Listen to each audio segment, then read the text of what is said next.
मुश्किलों के आना पार्ट ऑफ लाइफ है और उनमें से हंसकर बाहर आना आर्ट ऑफ लाइफ है दोस्तों। तो चलिए, जय हिंद। मैं हूं अमित और आज आप सभी को physics basic concept of physics में जो बताने जा रहा हूं दोस्तों, वो है संवेग संरक्षण का नियम। संवेग संरक्षण के सिद्धांत का निगमन कैसे हुआ और संवेग संरक्षण के नियम से न्यूटन के थर्ड लॉ की उत्पत्ति कैसे हुई, ये सारी चीज़ें आज की क्लास में मैं बताने जा रहा हूं दोस्तों।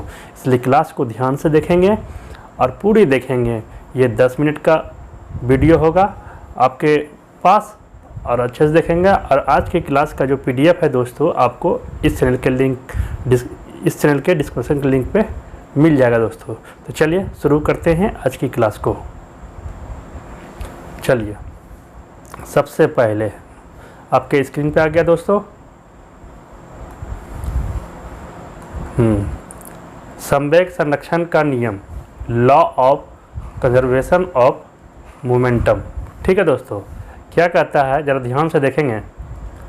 कहता है दोस्तों, एक या एक से अधिक वस्तुओं के सिस्टम पर कोई बाहरी बल नहीं लग रहा हो। क्या नहीं लग रहा हो? कोई बाहरी बल मतलब एक्सटर्नल फोर्स नहीं लग रहा हो, तो उस सिस्टम का जो कुल संवेग होता है जो दोस्तों, वो क्या होता है? कांस्टेंट रहता है।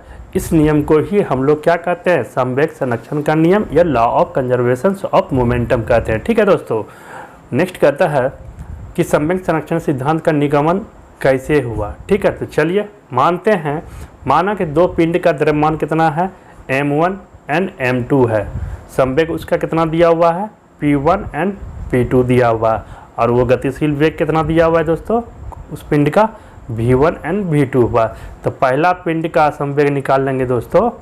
क्या निकाल लेंगे? m1 into v1। ठीक है, दूसरा पिंड का संवेग दोस्तों हो जाएगा m2 इंटू v2। क्लियर? ठीक है दोस्तों, चलिए माना दोनों पिंडों का सिस्टम का संपूर्ण संवेग जो होता है दोस्तों, p वेक्टर इक्वल टू होता है p1 vector plus p2 vector. p1 vector एवं p2 वेक्टर के मान रखने पर p वेक्टर बराबर हो जाएगा दोस्तों equal to m1 v1 vector m2 v2 vector. संवेग को t समय के सापेक्ष अवकलन करने पर मतलब डिफ्रेंसिएशन करने पर क्या होता है दोस्तों कि dp वेक्टर बाय dt हो गया equal to m1 dv1 by dt plus m2 dv by dt होता है दोस्तों। तो dp by dt equal to हो जाएगा दोस्तों m1 into a1 plus m2 into a2। ऐसा इसलिए हुआ दोस्तों क्योंकि हम जानते हैं कि एक्सेलरेशन बराबर क्या होता है? एक्सेलरेशन बराबर होता है dv बाय dt। इसी कारण से dv1 बटे dt का स्थान पे हम लोग लगा दिए a1 और a2। क्लियर? चलिए, इतना बात समझ में आ गया तो आगे चलते हैं। यदि दोनों पिंडों पर कार्यरत बल F1 और F2 हो तो न्यूटन का दूसरे नियम से क्या हो जाएगा दोस्तों? बताइए, न्यूटन के दूसरे नियम से क्या हो जाएगा? तो हो जाएगा दोस्तों कि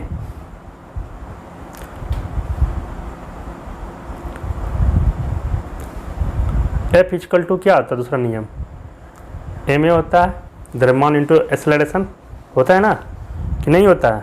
जब होता है तो चलिए आगे चलते हैं। क्या? चलिए, ये F1 वेक्टर हुआ, F2 वेक्टर हुआ। ठीक ना? तो यहाँ पे क्या होगा? dpo। ठीक है, और यहाँ पर हो जाएगा F1 प्लस F2 को जोड़ दिया। दोनों वेक्टर है इसलिए वेक्टर पे क्लिक कर दिया। लेकिन F1 प्लस F2 सिस्टम के इंटरनल फोर्स है। ये कहता है F1 और F2 जो है सिस्टम का क्या आंतरिक बल है। तो न्यूटन के थर्ड लॉ से क्या हो जाएगा बताइए फटाफट? एक्शन एंड रिएक्शन के परिणाम क्या हो जाता है? जीरो होता है। प्रतिक्रिया के विपरीत प्रतिक्रिया जानते हैं दोस्तों, इसलिए F1 F2 इक्वल टू कितना हो जाएगा? जीरो। यही तो है। इसका अतः क्या कर देंगे? इसको इस पर डिफ्रेंसिएशन कर देंगे विथ रिस्पेक्ट टू टी के सापेक्ष में। ठीक ना? तो डी विथ रिस्पेक्ट टू संवेग के सापेक्ष में, तो dp/dt इक्वल टू हो जाएगा F1 plus F2 equal to 0 हो जाएगा। तो P क्या हो गया आपका, कांस्टेंट हो गया। क्लियर। चलिए चलते हैं आगे। नेक्स्ट पढ़ते हैं दोस्तों, संवेग संरक्षण के नियम से न्यूटन का थर्ड लॉ की उत्पत्ति कैसे हुआ है। तो चलिए जानते हैं। सॉरी, ये लिखा होगा माना लेट्स दो पिंड A और B है, परस्पर एक दूसरे से टकराते हैं। क्या होता है, टकराता है, तो टकराते समय वे एक दूसरे पर बल आरोपित करते हैं। जब टकराएगा तो बल तो लगेगा है ना भैया, कि नहीं लगेगा। तो उसी तरह करता है कि माना पिंड A पर लगने वाला बल क्या हुआ, F1 वेक्टर हो गया, अब B पर लगने वाला बल F2 वेक्टर हो गया। इन बलों के कारण पिंड A और B के संवेग परिवर्तन है कि नहीं होगा, बताइए फटाफट। संवेग परिवर्तन होगा कि नहीं होगा, तो क्या हो जाता है बताइए। तो हो जाएगा डेल्टा P1 और क्या हो जाएगा डेल्टा P2। क्लियर, इतना परिवर्तन है। यदि दोनों पिंड डेल्टा टी समय के अंतराल एक दूसरे के संपर्क में आते हैं तो आवेग बराबर क्या होता है, संवेग परिवर्तन होता है कि नहीं। संवेग परिवर्तन क्या हो जाएगा, F1 वेक्टर इक्वल टू क्या लिख सकते हैं हम लोग, multiply delta T equal to क्या हो जाएगा डेल्टा P1 वेक्टर हो जाएगा, और दूसरा क्या हो जाएगा दोस्तों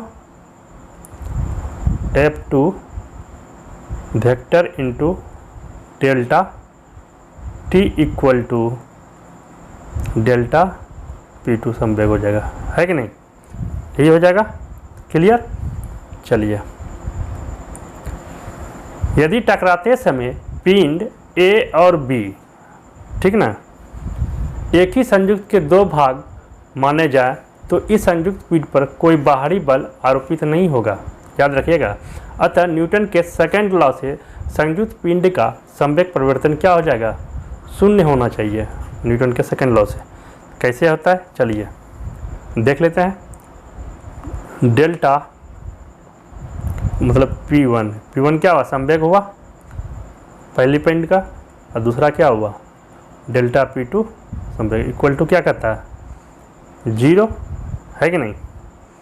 अब देखिए, अब इस दोनों का मान रखने पे मतलब put delta P1 and delta P2, ठीक है ना, मान रख दीजिए। तो क्या हो जाएगा इक्वेशन से F1 into delta T plus F2 into delta T, right, equal to क्या आ जाएगा 0। यही तो है, पहले तो निकाल चुके हैं ना उसका, उसी की वैल्यू रखना है, ठीक है। तो अब इसमें देखिए F1 प्लस F2, ठीक है, डेल्टा T को बाहर ले लिया, इक्वल टू क्या हो जाएगा 0 कि नहीं, F1 plus F2 equal to क्या हो जाएगा 0, हो जाएगा कि नहीं होगा, बोलिए। तो F1 इक्वल टू F2, यही तो है कि नहीं, शून्य होना चाहिए, परिवर्तन शून्य होना चाहिए, ठीक। क्लियर। चलिए, वही कहता है, अर्थात क्लियर दैट पहले पिंड पे लगाया गया बल दूसरे पिंड पे लगे गए बल के बराबर है एवं विपरीत दिशा में है। माइनस का मतलब वही हो गया विपरीत दिशा में, यही न्यूटन का क्या थर्ड लॉ को पूरी करता है। तो जान गया हम लोग कैसे संवेग के थ्रू से हम लोग थर्ड लॉ उत्पत्ति करते हैं। तो चलिए दोस्तों, आज का वीडियो यदि अच्छा लगा हो तो प्लीज़ इस वीडियो को लाइक शेयर कमेंट ज़रूर करेंगे, और साथ में जो नए देख रहे हैं इस चैनल को सब्सक्राइब कर लेंगे। तो चलिए आज के लिए इतना ही, फिर मिलेंगे नए टॉपिक के साथ नए सेशन में, नई क्लासों में। तब तक के लिए आप अपना रखें ख्याल। Thank you, take care, bye bye.